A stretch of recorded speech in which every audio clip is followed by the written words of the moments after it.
আসসালামু আলাইকুম। কেমন আছেন সবাই? আশা করি আপনারা ভালো আছেন। আমরাও আল্লাহর রহমতে ভালো আছি। কালকে তরকারি রান্না ছিল, ওই শিং মাছ দিয়ে আলু দিয়ে রান্না করছিলাম আর পেঁপে দিয়ে ডাল দিয়ে রান্না করছিলাম। ওই তরকারিটুকুই আজকে দুপুরে আমি গরম করে নিচ্ছি দুপুরে খাবার খাওয়ার জন্য। দুপুরে খাবার খাওয়া শেষ করে আপনাদের ভাইয়া ফোন দিছিল যে ও বিকেলে আসবে বলে, সেজন্য ডিম সিদ্ধ করে ডিমটা আমি ভেজে নিয়েছি। এখন ওই তেলের মধ্যে পেঁয়াজ কুচিগুলো দিয়ে দিব।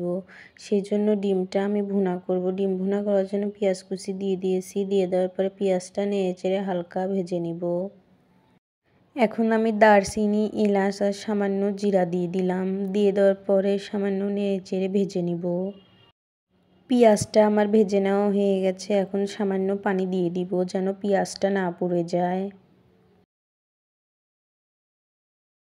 নেড়ে দেওয়ার পরে এখন আমি বাটা মশলা দিয়ে দিব। বাটা মশলার মধ্যে পেঁয়াজ, আদা, রসুন, জিরে বাটা আছে। এখন আমি গুঁড়া মশলা দিয়ে দিব। গুঁড়া মশলার মধ্যে হলুদের গুঁড়া, মরিচের গুঁড়া, ধনিয়ার গুঁড়া আর সামান্য একটু লবণ দিয়ে দিব। লবণ দিয়ে দেওয়ার পরে নেড়েচেড়ে এখন মশলাটা আমি ভালো করে কষিয়ে নিব। মশলা আমার ভালো করে কষিয়ে নেওয়া হয়ে গেছে। এখন ধুয়ে রাখা আলুগুলো দিয়ে দিব। আজকে ডিম ভুনাটা করব আমি। আলুগুলো কুচি করে নিয়েছি। কুচি করা আলুগুলো এবার দিয়ে দিব। নেড়ে চেড়ে এখন মশলার সঙ্গে আলুটা আমি মিক্স করে নিব।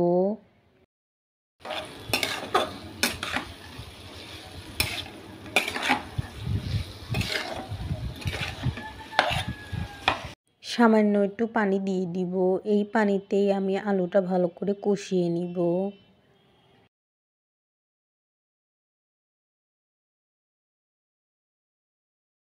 আলুটা আমার কষিয়ে নেওয়া হয়ে গেছে ভেজে রাখা। এখন ডিমগুলো দিয়ে দিব।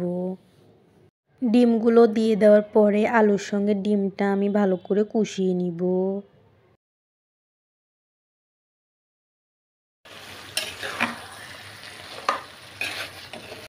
ডিম আর আলুটা আমার ভালো করে কষিয়ে নেওয়া হয়ে গেছে। এখন আমি পরিমাণ মতো পানি দিয়ে দিব। যেহেতু ডিমটা ভুনা করব সেই জন্য সামান্যই পানি দিব, বেশি একটা পানি দিব না। ডিম ভুনাটা আমার হয়ে গেছে প্রায়। এখন আমি সামান্য জিরার গুঁড়া দিয়ে দিব। জিরার গুঁড়া দিয়ে কিছুক্ষণ রেখেই আমি ডিম ভুনাটা নামিয়ে নিব।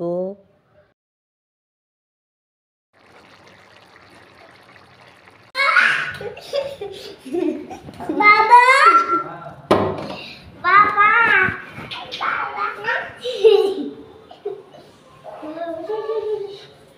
ছাবের বাবা বাসায় আসার সময় অনেকগুলো ছেলে মেয়েদের জন্য চকলেট নিয়ে এসেছে। সেগুলোই ছেলে মেয়ে চাচ্ছে, আমি বের করে দিচ্ছিলাম। ছেলে মেয়েদের জন্য চকলেট আর আমার জন্য দুইটা বাসায় পরার জন্য 3 পিস নিয়ে আসছে। দুইটা 3 পিসই কেমন হয়েছে আপনারা কমেন্টে জানাবেন। আমার থেকে আমার মনে হয় আমার হাজব্যান্ডের পছন্দই ভালো।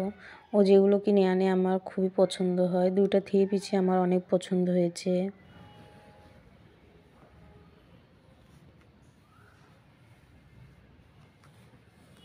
বাসায় এসে আবার নিচে নামছিল। নিচে নেমেই এই বড় বড় 4টা রুই মাছ পেয়েছে। সেই 4টা রুই মাছই কিনে নিয়ে আসছে। মাছগুলো আমি কেটে নিয়েছি। এখন ধুয়ে নিব। যেহেতু আমার ক্যামেরা ধরার লোক নেই, আমি একা একাই ক্যামেরা ধরে ভিডিও করি, সেই জন্য মাছগুলো আর কেটে নেওয়া দেখাতে পারিনি। মাছ কেটে নেওয়া হয়ে গেছে, এখন ধুয়ে নিব। মাছগুলো আমি এখন ধুয়ে নিচ্ছি। যখন আমি মাছগুলো ধুয়ে নিই আমার মেয়ের কাছে দিছিলাম ফোন যে আম্মু তুমি ভিডিও করে দাও। আমার মেয়ে এখন এই ভিডিওটুকু করে দিয়েছে। ছাবের বাবা মাছ এনে সন্ধ্যাবেলা খাবার খেয়ে সন্ধ্যার পরেই চলে গিয়েছে। মাছগুলো আমার ধুয়ে নেওয়া হয়ে গেছে। আমার ভিডিওটি যদি ভালো লেগে থাকে লাইক, কমেন্ট ও সাবস্ক্রাইব করে আমার পাশে থাকবেন। আজকের মতো ভিডিওটি এইখানেই শেষ করলাম। আল্লাহ হাফেজ।